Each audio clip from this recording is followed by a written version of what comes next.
वो तुम्हें जरूर मुआफ कर देगा। पास कीजिए डैड।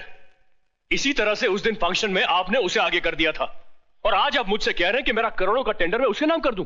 Why dad why? आखिर क्या लगता है वो आपका? आप चुप क्यों हैं? बताइए ना डैड, क्या लगता है वो आपका? राजा, होश में आओ। तुम जानते हो किससे जवाब तलब कर रहे हो? हाँ हाँ, बहुत अच्छी तरह से जानता हूं।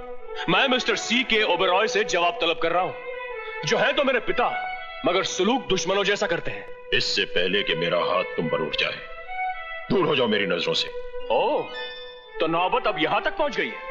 उस विजय के लिए आप मुझ पर हाथ उठाएंगे, मुझ पर, अपने बेटे पर। तो मारिए, मारते क्यों नहीं आप? मारिए ना। राजा, अपने कमरे में चलो। तुम हट जाओ। शारदा, माँ, देख क्या रहे हो आप? डॉक्टर को बुलाओ। जी।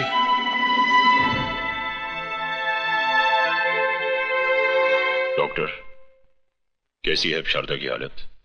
ब्लड प्रेशर थोड़ा लो हो गया है, घबराने की कोई बात नहीं, जरा आराम की जरूरत है। अच्छा, मैं चलता हूँ। जगत मामा, all India mill owners association के प्रेसिडेंट के इलेक्शन होने वाला है। ठीक है, तो ओबेरॉय साहब को खड़ा करके 50-60 पेटी अंदर कर लेते हैं। ओबेरॉय साहब इलेक्शन में खड़े होने के लिए तैयार नहीं है। ठीक है, तो उनको बिठा देते, विजय को खड़ा कर लेते। विजय तो राजी खुशी तैयार हो जाएगा। वो खुशी खुशी तैयार हो जाएगा और ओबेरॉय साहब पीछे पीछे रोते हुए तैयार हो ही जाएंगे। वो कैसे मामा? भैया, जिसे कोई नहीं पहुंचता उसे उसका पेट पहुंचता है, औलाद पहुंचती है।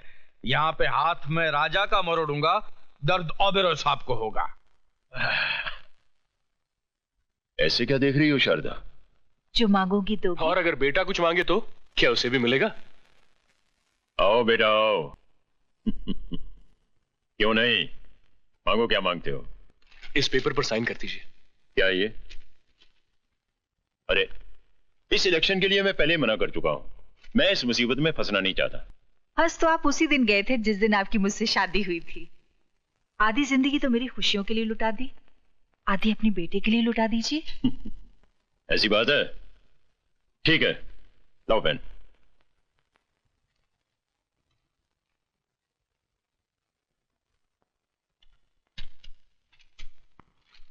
ओह dad, you are great. Thank you mom. मामा जी, ये देखिए। सारी खुशियां हमारी झोली में डाल दी, अपने लिए कुछ भी नहीं रखा। है खुशी, वक्त आने पर अपने सीने से निकालकर उसे भी तुम्हारे आंचल में डाल दूं। ओबेरॉय जी इस बार इलेक्शन में नहीं खड़े हो रहे? उनका कोई भरोसा नहीं। बीवी की बीमारी में इतना उलझ गए हैं कि हमारे मसलों को क्या सुलझाएंगे। अब डूबती नैया को बचाना सिर्फ आपके हाथ में है। हमें बचा लीजिए सरकार। ठीक है, बैठिए, लाइए फॉर्म दीजिए। फॉर्म लो।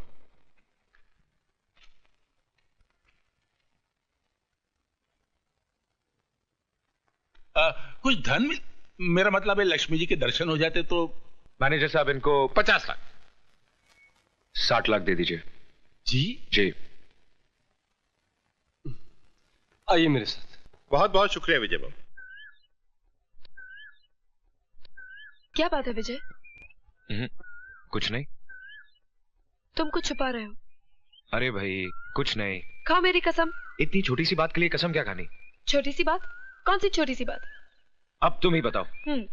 बचपन से मौसी ने मुझे पाल पोस के बड़ा किया है। हाँ। तो मैं उसे ही अपनी माँ समझूंगा ना? समझूंगा कि नहीं? करेक्ट। वो कहे हाँ तो हाँ, करेक्ट। और वो कहे ना तो ना। Very correct. क्या करेक्ट किए जा रही हो? श्रवण कुमार बनने के चक्कर में जिंदगी ऐसे ही सूख के करेला बन जाएगी। लेकिन हुआ क्या? होना क्या है? सुबह सुबह उठा, नहाया धोया। क्या किया? नहाया धोया। फिर पूजा के लिए बैठा। क्या किया? पूजा के लिए बैठा। फिर मैंने अपनी आंखें बंद कर ली। जैसे ही आंखें बंद की, मौसी का चेहरा उभर आया। मौसी बिस्तर पे लेटी आखिरी सांसें ले रही थी। मैंने कहा मौसी, मौसी। मौसी ने मुझे अपने पास बुलाया और कहा, एक वादा कर। क्या कर? वादा कर। तो मैंने वादा कर दिया। क्या कर दिया? वादा कर दिया। अब पूछो कैसा वादा? कैसा वादा? शादी का। किससे? न्यायमूर्ति की बेटी से। तो फिर मेरे साथ क्या कर रहे हो? भुट्टा खा रहा हूं। तो जाओ, जाकर उसी की भट्टी में भुनकर खाओ। किसकी? वो ही न्याय अन्याय मूर्ति की बेटी की। अरे भाई, न्यायमूर्ति हिंदी में जज को कहते हैं।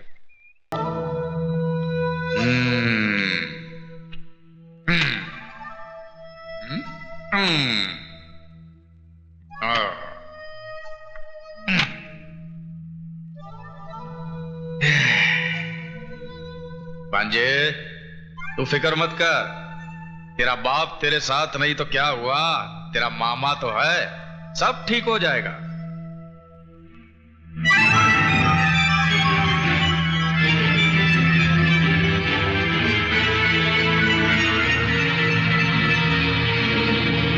क्या खाक ठीक होगा मामा? ये तस्वीरें नहीं देख रहे आप? देख भी रहा हूं और समझ भी रहा हूं भांजे। भांजे, दुनिया में सिर्फ 3 ही मामा खतरनाक साबित हुए हैं। एक कंस मामा, दूसरा शकुनी मामा और तीसरा ये जगत मामा। अब भांजे, तू मामा की चाल देख कि कैसे ये तस्वीर के साथ साथ रिश्ते के भी टुकड़े होते हैं।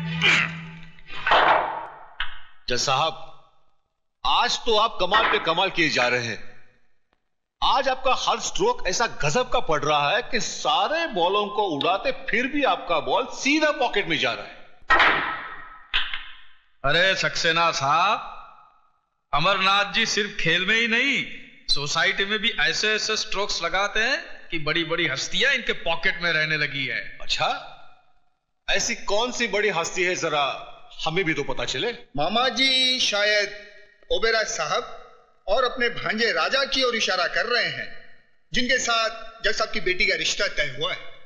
ओ कपूर, क्या तुम जज साहब को अपने स्टैंडर्ड का समझते हो? हैं? अरे भाई, इनका दिमाग हमारे दिमाग से 100 साल आगे है। इनकी बेटी की शादी मेरे भांजे राजा के साथ नहीं, विजय कुमार के साथ तय हुई है। विजय कुमार? माना विजय कुमार शहर का बहुत ही बड़ा बिजनेसमैन है, पर कोई इज्जतदार आदमी विजय कुमार को अपना दामाद कैसे कबूल कर सकता है? अरे इबादत मियां, अब काहे छिलके उतारने के फेर में हो? जानते नहीं पैसे में बड़ी ताकत होती है, वो बड़े से बड़ा दाग धो देती है। और फिर जज साहब ने भी तो कुछ सोच समझ कर ही फैसला किया होगा। भाई, मैं तो अपनी बेटी का हाथ किसी कंगाल के भी हाथ में देने को तैयार हो जाऊंगा, मगर किसी ऐसे हरामी के हाथ में नहीं, जिसके नाम माँ बाप का पता हो न जात पात का।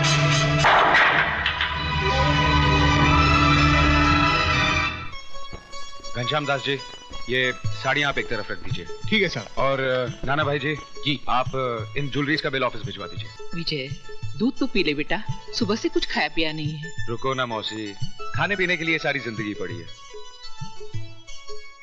ये हार हटा दीजिए, ये इतना भारी है कि मेरी मधु की गर्दन लचक जाएगी।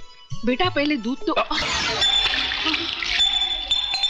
हे भगवान, दूध गिर गया। तो क्या हुआ? आसमान थोड़ा ही टूट पड़ा है। ये अपशकुन है बेटा। अरे मौसी, 20वीं सदी में रहकर तुम 13वीं सदी की बात करती हो। नाना भाई जी, मैं कपड़े बदल कर आता हूं।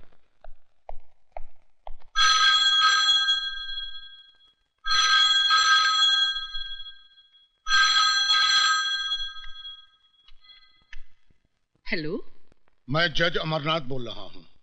बोलिए जज साहब, मैं विजय की मौसी बोल रही हूँ। शगुन का सामान तो वापस मिल गया होगा?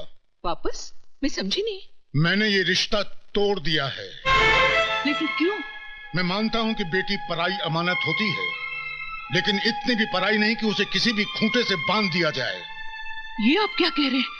मेरी कुछ समझ में नहीं आ रहा है। मैं एक नाजायज औलाद को जायज दामाद नहीं बनाना चाहता,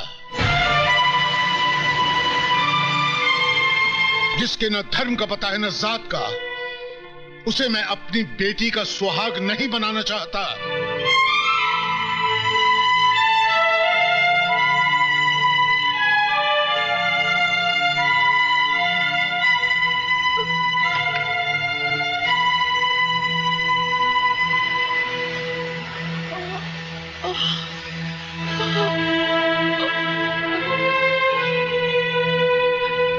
मौसी जी, ये साड़ियाँ कहाँ रख दूं?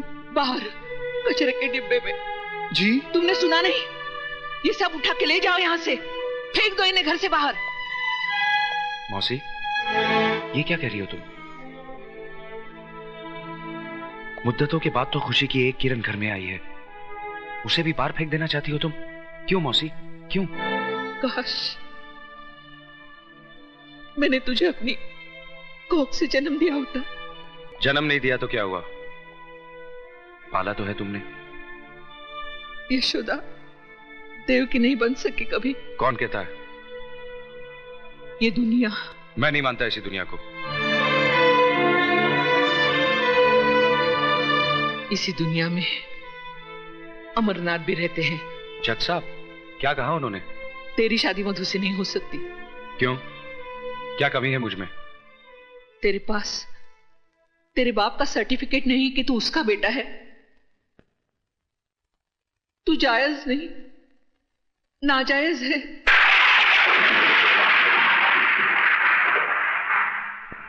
तू हरामी है।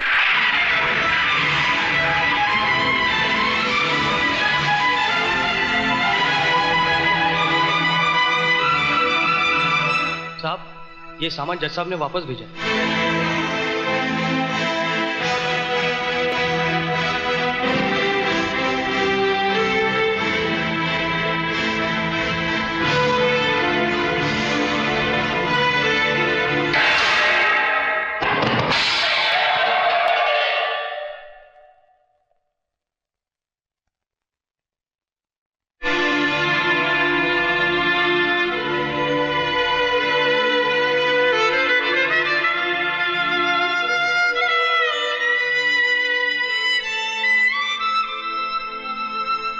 क्या सोच रहा है?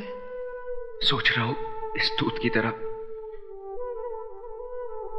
मेरी मां की छाती से दूध का एक कतरा जमीन पे ना गिरकर मेरे मुंह में गिर गया होता तो आज मुझे कोई हरामी न कहता, नाजायज न कहता। वाकई दूध का गिरना अपशकुन होता है, बहुत बड़ा अपशकुन। बहन जी, आपने मेरी बेटी का रिश्ता मंजूर करके मेरी इज्जत रख ली। आपका ये एहसान मैं जिंदगी भर नहीं भूलूंगा। नमस्ते।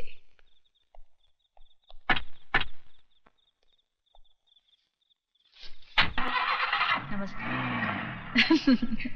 चल चुप हो जा, तेरे पापा को फोन करती हूँ। I love you. चल। लो ये आ गए।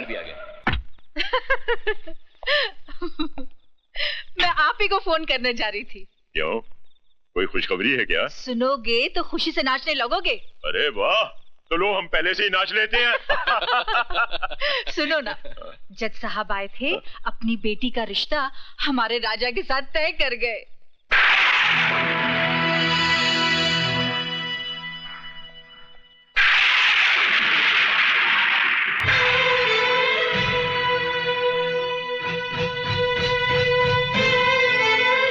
क्यों आई है यहाँ?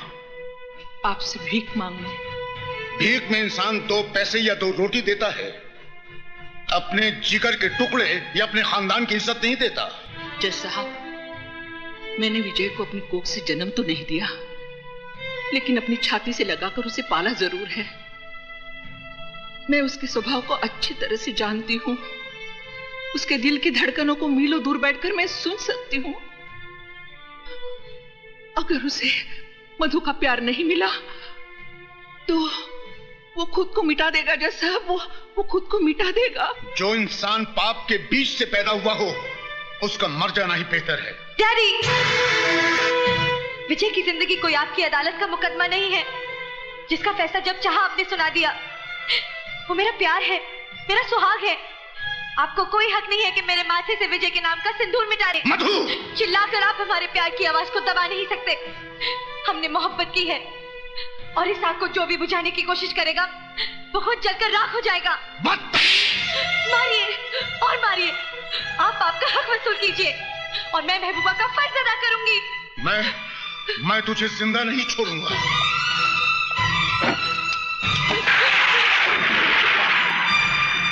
रुक क्यों गए जज साहब? चलाइए गोली।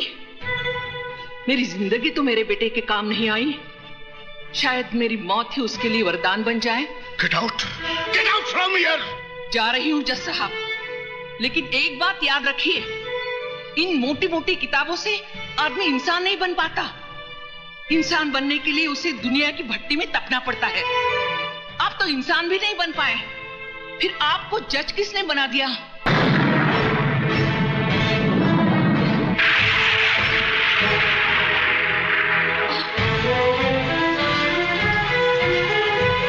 क्या हो मौसी? कुछ नहीं, घर ले चल मुझे। मौसी। मौसी तो घर में नहीं है, वो तो जज साहब के यहाँ गई हैं। जज साहब के यहाँ? जी हाँ। साहब साहब साहब साहब मौसी। क्या हुआ मौसी को?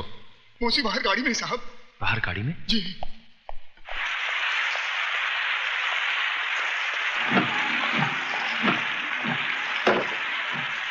आखिर वही किया ना तुमने जो मैं नहीं चाहता था। टेक दिया ना उस मगरूर जज के कदमों पे अपना माथा, जिसने हमारी पगड़ी को ठोकर मारकर उछाला था।